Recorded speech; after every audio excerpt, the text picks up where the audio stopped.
अगली जो फसल है वो है सोयाबीन। तो सोयाबीन चीन की बहुत प्राचीन फसल है, ठीक है। और यह शीतोष्ण क्षेत्र की फसल है, चीन के शीतोष्ण क्षेत्र की यह फसल है। इसके उत्पादन के लिए 50 से 100 सेंटीमीटर तक वार्षिक वर्षा की ज़रूरत होती है। यानी 50 से 100 सेंटीमीटर की जो बारिश है वो बहुत कम भी नहीं है और बहुत अधिक भी इसको हम नहीं कहें, मतलब नॉर्मल वर्षा जो है इसके लिए होनी चाहिए। इसके लिए हम जैसा कि जानते हैं, इसके लिए उपजाऊ मिट्टी होनी चाहिए, समतल ज़मीन होनी चाहिए, प्लेन लैंड होना चाहिए। तो इस तरह से यहाँ पर इसकी खेती में यंत्रों का भी प्रयोग चीन के लोग करते हैं, यानी खूब उत्पादन इसका करते हैं और खूब उपभोग भी चीन में सोयाबीन का जो है होता है। सोयाबीन का प्रयोग यहाँ पर अनेक कार्यों के लिए किया जाता है। ख़ास तौर पर सोयाबीन का तेल ये खाने में खूब प्रयोग करते हैं और खाद्यान्न के रूप में भी ये प्रयोग करते हैं, ठीक है। तो चीन में जो अभी हम देखें, अगर सोयाबीन के उत्पादन में वर्ल्ड में नंबर 1 पर तो अमेरिका है, वर्ल्ड में नंबर 1 पर अमेरिका है। लेकिन उसके बाद सोयाबीन के उत्पादन में चाइना का स्थान है, ठीक है। उत्पादन करने के बावजूद चीन जो है वो सोयाबीन का आयातक सबसे बड़ा देश है, क्योंकि ये अपने यहाँ जो जैसे सुअर है, मुर्गी है, इनके मांस को बढ़ाने के लिए सोयाबीन को खिलाते भी, यानी पशुओं को चारे के रूप में सोयाबीन को खिलाते हैं, जिससे उनके मांस में वृद्धि हो, ठीक है ना। तो इस तरह से काफ़ी ज़्यादा उपभोग चीन के लोग सोयाबीन का करते हैं। तो अब हम देखें तो सोयाबीन का जो क्षेत्र है ये सबसे अधिक उत्पादन जो होता है वो इन 3 क्षेत्रों में होता है, हेलुंगकियांग, सियाओलिंग, जिलिन, शांसी और शेंसी। इसको हम देखें मैप में तो ये देखिए, ये जिलिन है, जिलिन, और ये आपका हेलुंगकियांग है और ये सियाओलिंग। ये 3-4 क्षेत्र, यानी ये जो पूरा एरिया है ये एक बेल्ट के रूप में सोयाबीन की खेती यहाँ पे होती है। और ये ऐसा क्षेत्र है जो शीतोष्ण क्षेत्र है चीन का। हम लोग इसके सभी क्षेत्रों से अब तक परिचित हो गए हैं, जैसा हमने इसका प्राकृतिक भाग पढ़ा, इसकी जलवायु पढ़ी, इस हिसाब से हम देखते हैं तो इसका शीतोष्ण क्षेत्र है जहाँ पर सोयाबीन की फसल होती है, ठीक है। तो सोयाबीन का ये उत्पादक क्षेत्र और ये पेटी के रूप में हम इसको यहाँ देखते हैं। इसके बाद जो अगली फसल हमारी आती है वो है तंबाकू। तो तंबाकू के उत्पादन में चीन एशिया का बृहत्तम, सबसे बड़ा और विश्व में प्रथम बृहत्तम उत्पादक देश है। यानी तंबाकू का चीन में बहुत अधिक उत्पादन होता है, ठीक है। प्रथम स्थान है चाइना का। उसके बाद फिर आपका भारत आता है 2020 के अनुसार, ठीक है। तो इसलिए तो तंबाकू का उत्पादन यहाँ पर जितना होता है उतना ही उपभोग भी यहाँ पर होता है। और उपभोग किस प्रकार से होता है? सिगरेट के रूप में। यहाँ के लोग सिगरेट बहुत पीते हैं। तो सिगरेट में क्या, तंबाकू जो भरी होती है उस रूप में इसकी खपत यहाँ पर होती है। एक समय ऐसा था कि चीन दुनिया का सबसे बड़ा सिगरेट पीने वाला देश बन गया था। 1998 में चीन को दुनिया का सबसे बड़ा सिगरेट पीने वाला देश माना गया था, ठीक है। लेकिन फिर बाद में जब लोगों पे उसका ज़्यादा असर और ख़तरनाक असर दिखा तो वहाँ की सरकार ने इस पे बैन लगाया, तंबाकू की खेती पर। तो इस तरह से जो है एक समय ऐसा था कि चीन में ये नंबर 1 पर, लेकिन अभी भी नंबर 1 पर उत्पादन में तंबाकू के ये देश है। चीन में लगभग हर प्रांत में तंबाकू का उत्पादन होता है। थोड़ा थोड़ा चीन में हर प्रांत में तंबाकू का उत्पादन होता है, लेकिन जो ज़्यादा उत्पादन होता है वो इस एरिया में, ये जो पॉइंट्स बने हैं ये तंबाकू के उत्पादन के क्षेत्र हैं। अब इसमें देखिए तो सभी प्रदेशों में उत्पादन होता है। इसमें जो मुख्य क्षेत्र हैं वो है होनान, सिचुआन, यूनान, शांगतुंग, आनवे, ये मुख्य उत्पादक राज्य हैं। ये सब आसपास ये जितने राज्य हैं ये इस एरिया में, यानी आप देखें तो पूर्वी क्षेत्र में जो है ये तंबाकू का उत्पादन सबसे अधिक होता है। और जिसमें इन सब में सिचुआन घाटी जो हमारी है, सिचुआन घाटी में ये वाला जो पोर्शन है उसमें सर्वाधिक उत्पादन होता है, ठीक है। तो चीन में तंबाकू का जो उपभोग है वो अधिक होने के कारण इनको कभी कभी आयात भी करना पड़ता है भारी मात्रा में, जिसमें मुख्य रूप से प्रतिवर्ष चीन इंडोनेशिया से और तुर्की से हर साल तंबाकू जो है वो आयात करता है।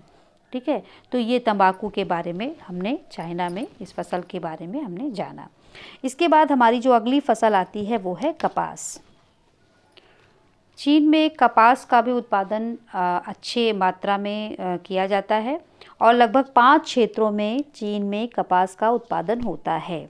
ठीक है, चीन में कपास के पौधे से हम लोग अच्छी तरह से परिचित है कि कपास जो है वो सूती कपड़ा बनाने में प्रयोग किया जाता है, तो उसका उत्पादन चीन में अधिक होता है। और 5 क्षेत्र मुख्यतः मध्य एवं उत्तरी चीन के मध्य और उत्तरी भाग में, मध्य और उत्तरी भाग में कपास की खेती की जाती है। और मध्य और उत्तरी भाग को मिलाकर के ये 5 क्षेत्र ऐसे हैं जिनमें कपास का उत्पादन किया जाता है। तो पहला हमारी यांगजी नदी का मुहाना, यांगजी नदी का मुहाना, दूसरा व्योही नदी की घाटी, तीसरी उत्तरी चीन की समतल भूमि, चौथा है मध्य यांगजी की घाटी सिचुआन घाटी पश्चिमी चीन एवं सिनकियांग प्रदेश। तो यांगजी नदी का मुहाना, व्योही नदी की घाटी, उत्तरी चीन की समतल भूमि, मध्य यांगजी की घाटी एवं सिचुआन घाटी, पश्चिमी चीन एवं सिनकियांग प्रदेश।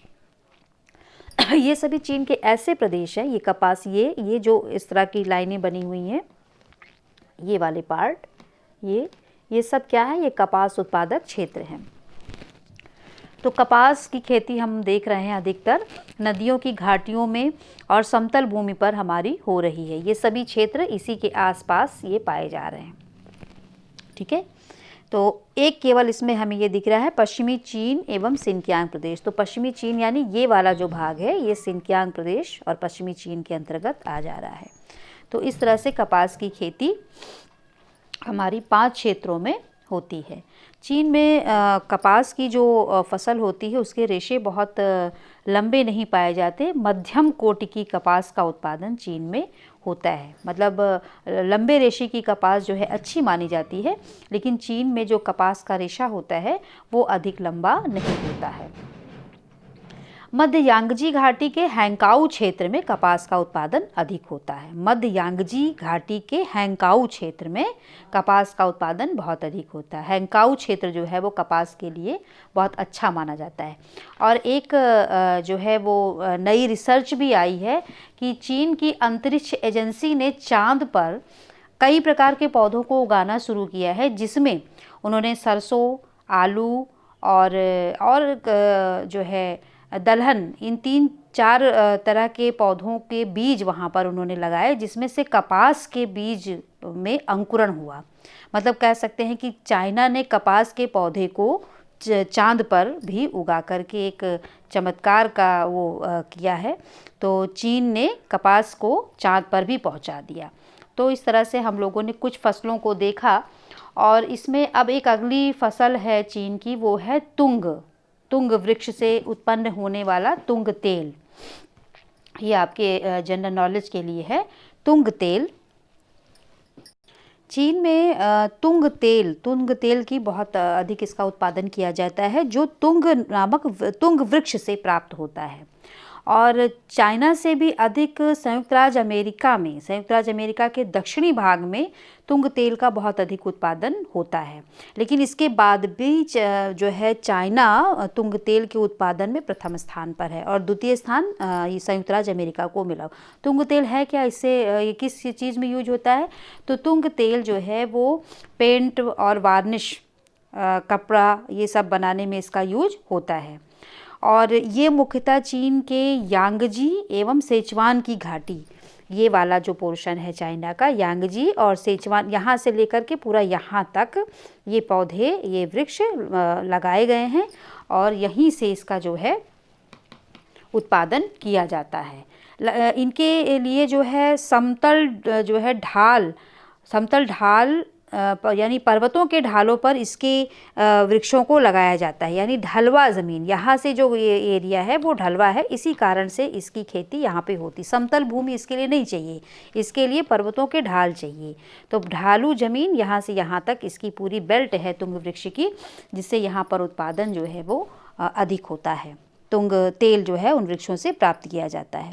तो इस प्रकार से हमने देखा कि जो मुख्य उत्पादक जो यहाँ की फसलें थी मुख्य, वो आपने शुरू से लेके खाद्यान्न और व्यापारिक में देखा। इसके अलावा चाइना में कुछ मात्रा में आलू, फल एवं साग सब्जी, गन्ना, है ना, गन्ने का भी उत्पादन चीन में किया जाता है, लेकिन गन्ने की खपत जो है वो चीन में बहुत कम है। माना जाता है यहाँ का प्रत्येक व्यक्ति जो है वो चीनी का उपभोग जो है वो साल में केवल 2 किलो चीनी का उपभोग करता है। यहाँ के लोग चीनी कम जो है उसको यूज़ करते हैं, इसलिए गन्ने का जो उत्पादन भी होता है वो जो है वो उतनी मात्रा में उसकी खपत नहीं है, इसलिए यहाँ के लोग इंटरेस्ट नहीं लेते गन्ने की फसल को लगाने के लिए। और इसलिए गन्ने का जो यहाँ पे वो है, गन्ने की फसल को यहाँ पर कम उत्पन्न किया जाता है। इस तरह से छोटी छोटी जो फसलें थीं आपने इसमें देखी, और चाइना की एग्रीकल्चर लगभग आपकी यहीं पर समाप्त होती है। अब इसको अलग अलग आप मैप में फसलों को एग्ज़ाम में अगर पूछा जाता है तो खाद्यान्न और व्यापारी को बताते हुए, सब बताने की ज़रूरत नहीं है, लेकिन जो मुख्य जैसे आपका चावल है, गेहूँ है, कपास है, तंबाकू है ना, तो ये सब आप मैप में बता के इसको आप दिखा सकते हैं। ठीक है।